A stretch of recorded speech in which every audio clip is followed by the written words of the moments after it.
আসসালামু আলাইকুম ওরহমতুল্লাহ বরকাতুহু। আলহামদুলিল্লাহ রবিল আলমিন ওসলাত ওসালাম আলা আশরফিল আম্বিয়া ওয়াল মুরসালিন নবীনা মুহাম্মদ ওয়া আলা আলিহি ওয়া আসহাবি আজমাইন আম্মা বাদ। সম্মানিত দর্শকবৃন্দ, আমরা ইমাম আবু জাফর তহাবী রহমতুল্লাহ আলাইহি রচিত বয়ান ও আকিদাত আহলে সুন্নাহ ওয়াল জামা বা আকিদাত তহাবিয়া এর একটি অংশ নিয়ে আলোচনা করছিলাম, যেখানে তিনি আল্লাহর নাম এবং গুণ নিয়ে আলোচনা করছিলেন। দর্শকবৃন্দ, আমরা আল্লাহর নাম এবং গুণ নিয়ে গত পর্বে বলেছিলাম যে তিনটি মৌলিক নীতি সবসময় প্রত্যেকটি ঈমানদারের সাথে রাখতে হবে। একটি হচ্ছে যে সাব্যস্ত করব যা আল্লাহ এবং তার রসুল সাব্যস্ত করেছেন, আরেকটি হচ্ছে আল্লাহ এবং তার রসুল যা নিষেধ করেছেন তা বাদ দেব। তৃতীয় যে গুণাগুণ সেটা হচ্ছে যে আল্লাহ এবং তার রসুল যা সাব্যস্ত করেছেন সেটার মূল ধরন কি সেটা জানার থেকে আমরা দূরে থাকবো, সে জানার চেষ্টা করা থেকেও আমরা নিজেদেরকে সরিয়ে নিয়ে আসব। কখনো সেটা জানার চেষ্টা করব না, কারণ এই ধরন জানার কোনো সুযোগ নেই। এই তিনটি মৌলিক নীতি যদি আমরা সবসময় অবলম্বন করতে পারি, তাহলে অবশ্যই আমরা আল্লাহর নাম এবং গুণের ব্যাপারে তাওহীদ সাব্যস্ত করতে পারবো, তাওহীদুল আসমা সিফাত সুন্দরভাবে সাব্যস্ত করতে পারবো। দর্শকবৃন্দ, আমরা আজকে আলোচনা করব আমাদের ইমামের, তিনি যে বলেছেন, ইমাম আবু জাফর তহাবী রহমতুল্লাহ আলাইহি, তিনি বলছেন হাইয়ুন লা ইয়ামুত, তিনি এমন চিরঞ্জীব সত্তা যিনি কখনো মারা যাবেন না। ও কাইয়ুমুন লা ইয়ানাম, এমন সব কিছু ধারণ করেন তিনি, সব কিছু ধারক বাহক। লা ইয়ানাম, তিনি কখনো ঘুমান না, কারণ যিনি ঘুমিয়ে যাবেন তিনি মৃত্যুর কাছাকাছি চলে যাবেন। ঘুম হচ্ছে মৃত্যুর আখুল মৌত। হাদিসে রাসূলুল্লাহ সাল্লাল্লাহু আলাইহি ওয়াসাল্লাম বলেছেন আন-নাওমু আখুল মৌত। এই জন্য জান্নাতে যারা যাবে তারা কখনো ঘুমাবে না, কারণ সেখানে মৃত্যুর কোনো অবস্থা তৈরি হবে না, বরং তারা আনন্দ ভোগ করবে, সবসময় ভালো অবস্থায় থাকবে। সেটাই কোরআন এবং সুন্নাহ দ্বারা সাব্যস্ত হয়েছে। আল্লাহর জন্য সে ঘুম নেই, তিনি সর্বসত্তার ধারক, এটা আমরা আলোচনা করেছি। আজকে আমরা আল্লাহর নাম নিয়ে বেশ কিছু কায়দা আলোচনা করব, বেশি নীতিমালা আলোচনা করব, যেগুলো আমাদের জানা দরকার। অনেকগুলো কিছু কায়দা আছে, কিছু নিয়মকানুন আছে আল্লাহর নামের ব্যাপারে, কিছু নিয়মকানুন আছে আল্লাহর গুণের ব্যাপারে, কিছু নিয়মকানুন আছে আল্লাহর নাম এবং গুণ সাব্যস্ত করার দলিলের ব্যাপারে। এই গুণগুলো আমরা আজকে এই গুণগুলোর আল্লাহর নাম এবং গুণের যে সমস্ত নীতিমালা আছে সেগুলো নিয়ে আমরা একটি অংশ আলোচনা করব আজকে ইনশাআল্লাহ। তার মধ্যে প্রথমেই আলোচনা করব আল্লাহ তাআলার নাম নিয়ে যে সমস্ত নীতিমালা আছে সেগুলো। আল্লাহ তাআলার নাম নিয়ে প্রায় 60টি নীতি রয়েছে। মৌলিক এই 60টি নীতির মধ্যে প্রথম নীতি হচ্ছে এটা। কোরআনে কারীম যেভাবে বলেছেন আল্লাহ তাআলা ওয়ালিল্লাহিল আসমাউল হুসনা ফাদউহু বিহা ওয়া দারুল লাযিনা ইউলহিদুনা ফি আসমাই সাইয়্যিজুনা বিমা কানু ইয়ামালুন। আল্লাহর সুন্দর নামসমূহ রয়েছে। সুন্দর কিভাবে আসলো? সুন্দর হচ্ছে আসলে নামগুলি নিজেই এমনিতেই সুন্দরতা এক। দ্বিতীয়ত হচ্ছে নামের ভিতরে যে অর্থ আছে, যে গুণগুলো আছে সেগুলোই সুন্দর, এই জন্য দুই কারণে সুন্দর। তৃতীয়ত সত্তাগতভাবে আল্লাহ তাআলা সুন্দর। হাদিসে আছে রাসূলুল্লাহ সাল্লাল্লাহু আলাইহি ওয়াসাল্লাম বলেছেন ইন্নাল্লাহ জামিলুন ইউহিব্বুল জামাল, আল্লাহ তাআলা সুন্দর, তিনি সুন্দর পছন্দ করেন। সেই হিসাবে জামিল আল্লাহ তাআলার সব কিছুই, কর্মকাণ্ডও সুন্দর। অসুন্দর বলতে যেটা হয় এটা মানুষের কর্মকাণ্ডের কারণে তৈরি হয়। অনেক সময় তার প্রত্যেকটা কাজই হ্যাকমতপূর্ণ হওয়ার কারণে তার প্রত্যেকটি নামও সুন্দর। এই জন্য দেখবেন আল্লাহ তাআলার নামগুলোর মধ্যে তিনি সামিউ, সব কিছু শোনেন, তিনি বাসির, সব কিছু তিনি দেখেন। এই যে আল্লাহ তাআলার এই গুণগুলো তিনি সাব্যস্ত করছেন, তিনি গাফুর, ক্ষমাশীল, তিনি রাহিম, দয়াবান। এইভাবে এই গুণগুলো, কারণ এগুলো মানুষের কাছেও ভালো, মানুষও মনে করে যে এগুলো একটা ভালো জিনিস, যে ক্ষমাশীল, সে ভালো মানুষ, যে সে মানুষের মধ্যে যেটা হয়। আল্লাহ তাআলা ওয়ালিল্লাহিল মাসাউল আলা, তার তো এই তুলনাই চলে না কোনো কিছুতেই। সুতরাং তার জন্য যখন এগুলি হবে সেগুলি আরও কত সুন্দর হবে। তাহলে বোঝা গেল এই আল্লাহ তাআলা প্রত্যেকটি নামই সুন্দর, এবং এই সৌন্দর্য আসছে প্রথমত নামগুলো নিজেই সুন্দর, দ্বিতীয়ত নামগুলো অর্থের মধ্যে সুন্দর গুণাবলী রয়েছে। অনেকগুলো এক একটা নামে অনেকগুলো গুণাবলী থাকে, সেগুলো সবই সুন্দর। আর তৃতীয়ত আল্লাহ তাআলা নিজ সত্তা হিসেবে তিনি সুন্দর, সেজন্য তিনি সুন্দর নামগুলো গ্রহণ করেছেন কোরআনে এবং হাদিসে, সেটা আমাদের কাছে সাব্যস্ত হয়েছে। যতগুলি নাম কোরআন ও হাদিসে সাব্যস্ত হয়েছে সবগুলিকে আমরা সুন্দর হিসেবে পাই, কোনোটাকে আমরা বলতে পারি না যে এর তো কোনো খারাপ দিক আছে। কখনো কখনো আমরা এমন কিছু নাম পাই যেগুলোকে আমরা মনে করে থাকি যে এটা কিভাবে হলো। অনেক সময় দেখবেন যে আল্লাহ তাআলা বলেছেন যে তিনি ভালো মন্দ সবটা করেন। হ্যাঁ, ভালো মন্দ দুইটা মিলিয়ে যখন করবে সেটা অসুন্দর কিছু হয় না। আল্লাহ ভালোও করতে পারেন, মন্দও করতে পারেন, কিন্তু শুধু তিনি ক্ষতি করেন, ক্ষতিকারক এই নাম যেন না হয়। যেমন আল্লাহ তাআলা, তার নাম হচ্ছে আন-নাফি', তিনি উপকারী, অদ্দার ক্ষতিকারক। এখন নাফি' অদ্দার একসাথে মিলে আল্লাহর নাম হতে পারে, যে এইটা বলতে পারবেন যে আল্লাহ নাফি' অদ্দার, যে ক্ষতি এবং উপকার দুইটার মালিক আল্লাহ তাআলা, এভাবে বলবেন। কিন্তু শুধু আল্লাহ তাআলা ক্ষতিকারক এটা নাম বলে এটা অর্ধেক বলা যাবে না। কিছু কিছু নাম আছে এটাকে দুইটা মিলিয়ে বলতে হবে, এটা আমাদের খেয়াল রাখতে হবে।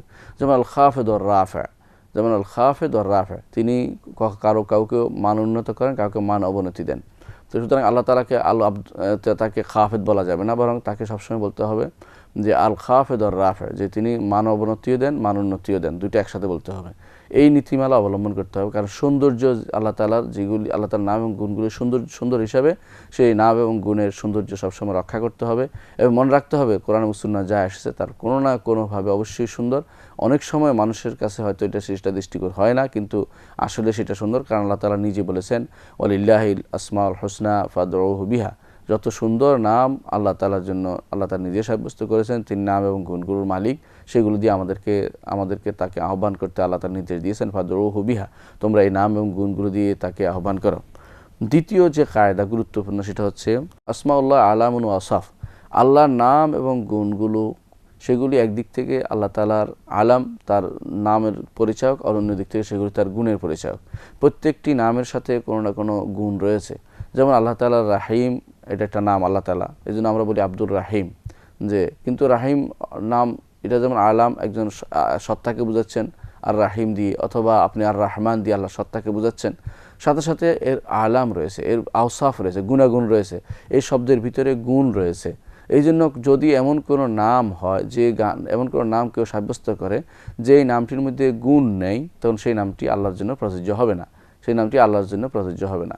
এই জন্য আল্লাহকে আপনি যেমন ঈশ্বর বলতে পারবেন না, ভগবান বলতে পারবেন না, এর সাথে আমাদের মানে গুণাগুণ জড়িত নয়। কারণ আবার কখনো খোদা বলে কেউ, সেটাও বলা যাবে না, কারণ এর সাথে এর ভিতরে কোনো আল্লাহর সিফাত, কোনো গুণ জড়িত নয়। এই জন্য যে সমস্ত নামের ভিতরে আওসাফ নেই, গুণাগুণ নেই, সেই সমস্ত নাম আল্লাহর জন্য সাব্যস্ত হবে না। এই জন্য মনে রাখতে হবে সবসময় যে আল্লাহর নাম সাব্যস্ত করব কোরআন এবং সুন্নাহ ভিত্তিক, কিন্তু আমরা মনে রাখবো যে প্রত্যেকটি নামের ভিতরে একটা অংশ হচ্ছে নাম, আরেকটা অংশ হচ্ছে গুণ, যে নামের ভিতরে গুণ রয়েছে, সুন্দর সুন্দর গুণ। এমনকি কোনো নাম একাধিক গুণ, কোনো নামের একাধিক গুণ থাকে, অভ্যন্তরে একাধিক গুণ থাকে। যেমন ইন্নাল্লাহ আলা কুল্লি শাইইন কাদির, আল্লাহ তাআলা সব কিছুর উপর ক্ষমতাবান। এই কাদির, আল্লাহ তাআলা ক্ষমতাবান আমরা সাব্যস্ত করছি, আল্লাহ তাআলা ক্ষমতাবান, তিনি কাদির তার নাম, আবার সাথে সাব্যস্ত করছি যে কুদরত তার একটি গুণ, আবার সাব্যস্ত করছি যে কুদরত যেমন তার গুণ, তেমনিভাবে যিনি কাদির যিনি ক্ষমাশীল হবেন, যিনি কাদির তিনি দয়াবানও হবেন, যিনি কাদির তিনি কাউকে উপরে উঠাবেন, কাউকে নিচে নামাবেন, যিনি কাদির তিনি আখিরাত সাব্যস্ত আখিরাতের বিচার ব্যবস্থা করবেন। তাহলে একটি নামের ভিতরে বহু গুণ থাকে। অনেক সময় একটি নামের ভিতরে অনেক গুণ থাকে, যেটা আপনি নিজেই চিন্তা করে পারবেন, এত অনেক গুণ আল্লাহ তার এক একটি নামের ভিতরে তিনি রেখে দিয়েছেন। তো আল্লাহ তাআলার নামগুলো একদিক থেকে তার নামের উপর তার নিজের সত্তার উপর প্রমাণ বহন করছে, প্রমাণবহ। দ্বিতীয় অংশ হচ্ছে যে আল্লাহ তাআলা এই নামগুলোর অনেকগুলো, এক একটি নামে অনেকগুলো গুণাগুণ থাকে, সেগুলোকে আমাদের উপলব্ধি করতে হবে। তৃতীয় যে একটি কায়দা সেটা হচ্ছে আল্লাহ তাআলার এই নামগুলোতে এমন কিছু গুণাগুণ থাকে, যে গুণাগুণগুলো তিন ধরনের গুণাগুণ থাকে। যেমন আল্লাহ তাআলার নাম, একটি নামের ভিতরে অনেকগুলো গুণাগুণ থাকে। যেমন আল্লাহ তাআলার একটি নাম হচ্ছে খালেক, যিনি আল্লাহ তাআলা স্রষ্টা, তিনি খালেক, এটা আল্লাহ তাআলার একটি নাম। এটা পুরোপুরি তিনি আল্লাহ তাআলার সত্তার উপর প্রমাণ করছে, সাথে সাথে পুরোপুরিভাবে দাঁড়াত করছে তিনি খালক, তিনি সৃষ্টি করেন। সত্তা অর্থাৎ খালেক, তিনি স্রষ্টা, তিনি একটা সত্তা, আবার তিনি সৃষ্টি করেন, সৃষ্টি করা তার একটি গুণ, সে নাম এবং গুণ দুইটা একসাথে প্রমাণ করছে। তাহলে কখনো কখনো আল্লাহ তাআলার কোনো এক নামে আপনি দেখবেন যে এক একটা নামেই কিছু গুণাগুণ সাব্যস্ত করছে, আবার কিছু জিনিস পরিপূর্ণভাবে না, আংশিকভাবে সাব্যস্ত করছে। কোনো এক একটা অংশের ভিতরে আল্লাহর গুণ সাব্যস্ত হচ্ছে এই নামগুলি দ্বারা। যেমন যিনি খালেক, যদি আমি বলেন যে শুধু আল্লাহ তাআলা স্রষ্টা আমি বললাম, তাতেও আল্লাহ তাআলার গুণ সাব্যস্ত হচ্ছে, এটাকে বলা হয় যে তাদাম্মুন, বা একটা অংশ আংশিকভাবে আপনি একটা গুণ সাব্যস্ত করছেন। আবার যদি বলেন যে আমি একটি ভিন্ন অংশ সাব্যস্ত করব, খালেক সত্তা তো আছে, আমি শুধু খালক সাব্যস্ত করব, যিনি সৃষ্টি করেছেন, সৃষ্টি একটা গুণ, তাহলে তার আরেকটি গুণ আপনি সাব্যস্ত করলেন। আবার যদি বলেন যে যিনি স্রষ্টা, তিনি তো অবশ্যই একদিক থেকে তিনি কাদের ক্ষমতাবান হবেন, নইলে সৃষ্টি করবেন কি করে, আবার তিনি দয়াবান হবেন, মানুষ সৃষ্টিকে দয়া করবেন কি করে। সুতরাং আমি অতিরিক্ত আরেকটি গুণ, তার এক একটি গুণের সাথে আরেকটি গুণ জড়িত হয়ে যাচ্ছে, সেটাকে বলে ইলতিজাম। এই জন্য এটাকে বলে দাবি, যে এই নামের দাবি, কখনো কখনো পরিপূর্ণ এক একটি নামের ভিতরে অনেকগুলো গুণাগুণ চলে আসে, সবগুলো বলবেন, অথবা বলবেন যে এই গুণের এই নামের এই অর্থ বা এই গুণ একটা অংশ বলবেন, অথবা তাকে এই নাম এবং গুণের সাথে সাথে আরও একটু বাড়তি বলবেন যে এই নাম এবং গুণ প্রমাণ করে তার আরও নাম এবং গুণ দরকার আছে, সেগুলিও তার সাব্যস্ত হচ্ছে। এটাকে আরবি ভাষায় 3টা শব্দ বলা, একটা হলো তাতাবুক, একটা হলো তাদাম্মুন, একটা হলো ইলতিজাম। তাতাবুক তো পরিপূর্ণ অর্থ প্রকাশ করা, আর তাদাম্মুন অর্থ হচ্ছে আংশিক অর্থ প্রকাশ করে, আবার কখনো ইলতিজাম অর্থ হচ্ছে দাবি, যে এই পরিপূর্ণ অংশ প্রকাশ বা পরিপূর্ণ অর্থ প্রকাশের পর আরও কিছু অর্থ দাবি করে। সেই 3টি জিনিসে আল্লাহ তাআলার নাম এক একটি নামের সাথে এই 3টি জিনিসে জড়িত। কখনো কখনো পরিপূর্ণ অর্থ এবং গুণ আপনি সাব্যস্ত করবেন, কখনো কখনো সাব্যস্ত করে কেউ একটি অংশ, কখনো কখনো সাব্যস্ত করে এই পরিপূর্ণ নাম এবং গুণের সাথে আরও অতিরিক্ত কী কী নাম এবং গুণ অ্যাড হতে পারে বা দাবি করে সেগুলো সাব্যস্ত করে থাকে। এই জন্য আল্লাহ তাআলা প্রত্যেকটি নামের সাথে, এটাকে বলা হয় তিনটি জিনিস প্রমাণিত হয়। একটি হচ্ছে তাতাবুক বা পরিপূর্ণ নাম এবং গুণ, অথবা সাব্যস্ত করবে কিছু নাম এবং গুণ কেউ সাব্যস্ত করছে, অথবা সাব্যস্ত করছে যে এই নাম এবং গুণ সাব্যস্ত করার সাথে সাথে আমি আরও কিছু নাম এবং গুণ এর সাথে অ্যাড করি, যেগুলো প্রমাণ করছে যে আল্লাহ তাআলার জন্য এগুলি হওয়া জরুরি। এই 3টি জিনিস, এটাকে বলা হয় আল্লাহ তাআলার নামের সাথে জড়িত তাতাবুক, তাদাম্মুন এবং ইলতিজাম। এই 3টি নাম গুণ আপনি 3টি বিষয় আপনি সাব্যস্ত করবেন। এটি একটি কায়দা, এটি একটি মৌলিক কায়দা। 4 নম্বর মৌলিক কায়দা হচ্ছে আসমাউল্লাহ তাওকিফিয়া লা মাজাল লিল আকলি ফিহা। আল্লাহর নাম এবং গুণ এগুলো তাওকিফি অর্থ হচ্ছে ওহী নির্ভর, কোরআন এবং সুন্নাহ নির্ভর। লা মাজাল লিল আকলি ফিহে, বিবেকে এতে কোনো স্থান নেই। বিবেক নির্ধারণ করে আল্লাহকে আমি নতুন কোনো নাম দিতে পারবো না। যেমন আল্লাহকে আমি বলবো যে তিনি আল্লাহ তাআলা, তিনি অস্তিত্ব, নাম দিলাম যে অস্তিত্ব নাম দিলে কোনো জায়েজ হবে না, কারণ এটা নাম আল্লাহ তাআলার জন্য তিনি সাব্যস্ত করেননি। আল্লাহ তাআলার নাম দিলেন আপনি, অথবা বললেন যে আল্লাহ তাআলার নাম দিলাম আমি, তিনি হচ্ছেন আকল, বিবেক, না, এরকম বিবেক নাম দিতে পারবেন না। অথবা আপনি নাম দিলেন, আল্লাহ তাআলার নাম দিলাম যে আমি প্রকৃতি, বা তার নাম দিলাম আমি উপস্থিত কিছু একটা নাম দিলেন, আপনি নাম নিজের পক্ষ থেকে একটা দিয়ে দিলেন, সেটা হবে না। বরং আপনাকে ওহী নির্ভর হতে হবে। আল্লাহর নামগুলোকে অবশ্যই ওহী নির্ভর করতে হবে, সেখানে আপনার বিবেকের কোনো স্থান নেই। হ্যাঁ, বিবেক এটা অস্বীকার করবে না, বিবেক বলবে না যে এটা, বিবেক আপনি যখনই আল্লাহ তাআলার নাম কোরআন এবং সুন্নাহ যা এসেছে সেগুলির মধ্যে আপনি বিবেককে আপনি খাটাবেন, দেখবেন যে বিবেক বলে যে হ্যাঁ এই নামগুলি পরিপূর্ণ গুণ এবং আল্লাহর জন্য সেগুলো সাব্যস্ত হবে। বিবেক সেটাকে অস্বীকার করবে না, কিন্তু আপনার নিজে বিবেক দিয়ে কোনো নাম এবং গুণ আপনি সাব্যস্ত করতে পারবেন না। নাম সাব্যস্ত করতে হলে, আল্লাহ তাআলার জন্য নাম সাব্যস্ত হলে অবশ্যই কোরআন এবং সুন্নাহ নির্ভর হতে হবে, নিজের পক্ষ থেকে কোনো নাম সাব্যস্ত করা যাবে না। এই জন্য অনেক সময় ভুল নামে, আমরা অনেক সময় আল্লাহ তাআলাকে ভুল নাম দিয়ে সেটা আবার বান্দা হিসেবে দাবি করে থাকি। কেউ যেমন নাম দিয়ে থাকেন আব্দুল জলিল, আল্লাহর কোনো নাম কোরআন এবং হাদিসে সাব্যস্ত হয়নি। কেউ নাম দিয়ে থাকে আল্লাহকে সত্তার, কোরআন এবং হাদিসে আল্লাহ তাআলার নাম হিসেবে সাব্যস্ত হয়নি। এইভাবে যারাই নতুন নতুন নাম দিচ্ছেন, কেউ বলে আল মওজুদ, আল্লাহ তাআলা, কেউ নাম আবার তার নিজের নাম রাখছে আব্দুল মওজুদ, আব্দুল মওজুদ, আল্লাহ তাআলা মওজুদ কোনো নাম কোরআন এবং হাদিসে আসে নাই, এটা মানুষের আবিষ্কার। সুতরাং এই জাতীয় নাম কখনো দেয়া যাবে না। তো আল্লাহ তাআলার নাম অবশ্যই তাওকিফি হতে হবে, কোরআন সুন্নাহ নির্ভর হতে হবে। এটা একটি গুরুত্বপূর্ণ কায়দা বলে আমরা মনে রাখতে হবে। পঞ্চম যে কায়দাটা আমাদের, সেটা হচ্ছে আসমাউল্লাহ আযজা ওয়া জাল্লা গায়রু মাহসুরা বিআদাদি মুআয়্যান। আল্লাহর নাম এবং গুণগুলো সুনির্দিষ্ট কোনো সংখ্যা দ্বারা নির্ধারিত নয়। আল্লাহর নাম এবং গুণগুলো সুনির্দিষ্ট কোনো সংখ্যা দ্বারা নির্ধারিত নয়, অর্থাৎ আল্লাহ তাআলার নামের কোনো শেষ নেই, কিন্তু তিনি কোরআন এবং সুন্নাহয় আমাদেরকে অনেকগুলো নাম জানিয়েছেন, আবার কোনো নাম তিনি আমাদেরকে জানাননি, বরং তার ইলমুল গায়বে রেখে দিয়েছেন। কোরআনে কারিমে আল্লাহ তাআলা আমভাবে বলেছেন ওয়ালিল্লাহিল আসমাউল হুসনা ফাদউ বিহা, আল্লাহর সুন্দর নামসমূহ রয়েছে, সেগুলি দিয়ে তোমরা আল্লাহকে আহ্বান করো। কোরআনে কারিম বিভিন্ন জায়গাতে আল্লাহ তাআলার অনেকগুলো নাম এসেছে, যেমন কোথাও বলেছেন তিনি গাফুর, কোথাও বলেছেন তিনি গাফফার, কোথাও বলেছেন রাহিম, কোথাও রাহমান। এভাবে আল্লাহ তাআলা তার নিজের শাকুর বলেছেন, নিজের সম্পর্কে আল্লাহ তাআলা রাউফুর রাহিম বলেছেন, আল্লাহ নিজের সম্পর্কে রাউফ বলেছেন।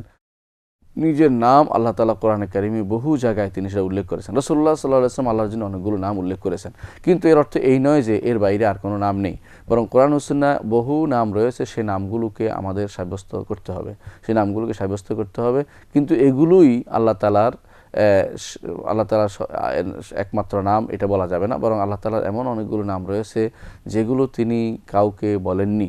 রাসূলুল্লাহ সাল্লাল্লাহু আলাইহি ওয়াসাল্লাম হাদিসে এই জন্য এসেছে, তোমাদের মধ্যে রাসূলুল্লাহ সাল্লাল্লাহু আলাইহি ওয়াসাল্লাম বলেছেন, তোমাদের মধ্যে কেউ কোনো চিন্তায় ক্লিষ্ট হলে সেই জন্য বলে আল্লাহুম্মা ইন্নী আবদুকা ওয়া ইবনু আবদিকা ওয়া ইবনু আমাতিকা নাওসিয়াতি বিয়াদিকা মাদিন ফিয়া হুকমুকা আদলুন ফিয়া কাদাউকা। আল্লাহ, আমি আপনার বান্দা, আপনার বান্দার বান্দা, অর্থাৎ আমি আপনার দাস, আপনার দাসের ছেলে, দাসীর ছেলে। আমার কপাল আপনার হাতে, আপনি যা লিখেছেন, আপনার হুকুম আমার উপর অবধারিত। আসআলুকা বিকুল্লি ইসমিন হুয়া লাকা, আমি আপনার প্রত্যেকটি নামের ওসিলা দিয়ে আপনার কাছে চাচ্ছি। সাম্মাইতা বিনাফসাকা, যা আপনি নিজের উপর নাম রেখেছেন। কী কী নাম রেখেছেন, নিজের নাম কী কী বলেছেন, এরপরে ব্যাখ্যা করেছেন তিনি, রাসূলুল্লাহ সাল্লাল্লাহু আলাইহি ওয়াসাল্লাম নিজেই বলে দিয়েছেন। বিকুল্লি ইসমিন হুয়া লাকা সাম্মাইতা বিনাফসাকা আনজালতাহু ফি কিতাবিকা, আপনার কোনো কিতাবে নাজিল করেছেন।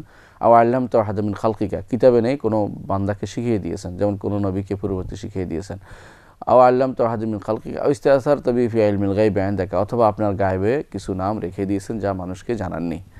তাহলে বোঝা গেল কিছু নাম আল্লাহ তাআলা মানুষকে জানানি রেখে দিয়েছেন। সুতরাং আল্লাহ তাআলার নাম 99তে সীমাবদ্ধ, যারা বলে তারা ভুল করছে। 99তে সীমাবদ্ধ আল্লাহ তাআলার নাম 99 সীমাবদ্ধ নয়, বরং মনে রাখতে হবে 99টা এমন নাম আছে যেগুলো দিয়ে ডাকলে আল্লাহ তাআলা, যে আহ্বানে আল্লাহ তাআলা সাড়া দেন। হাদিসে এসে রাসূলুল্লাহ সাল্লাল্লাহু আলাইহি ওয়াসাল্লাম বলেছেন, ইন্না লিল্লাহি তিসআতা ওয়াতিসিনা ইসমান মান আহসাহা দাখালাল জান্নাহ, আল্লাহর এমন 99টি নাম রয়েছে যা দিয়ে আল্লাহকে আহ্বান করলে, যা সুন্দরভাবে প্রতিপালন করলে এবং যার উপর আমল করলে জান্নাতে প্রবেশ করবে। রাসূলুল্লাহ সাল্লাল্লাহু আলাইহি ওয়াসাল্লাম বলে দিয়েছেন। এর অর্থ এই নয় যে 99-এর বাইরে আর কোনো নাম নেই, বরং 99টা নাম রয়েছে যেগুলো দিয়ে আহ্বান করতে বলা হচ্ছে এবং যেগুলি আহ্বান করলে সুসংবাদ দেওয়া হচ্ছে।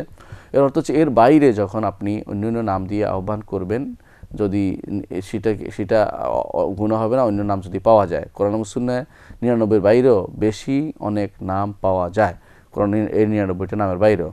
এই ব্যাপারে অনেকেই নামগুলো জমা করেছেন, লিখেছেন, এই ব্যাপারে বিস্তারিত গ্রন্থ লিখেছেন।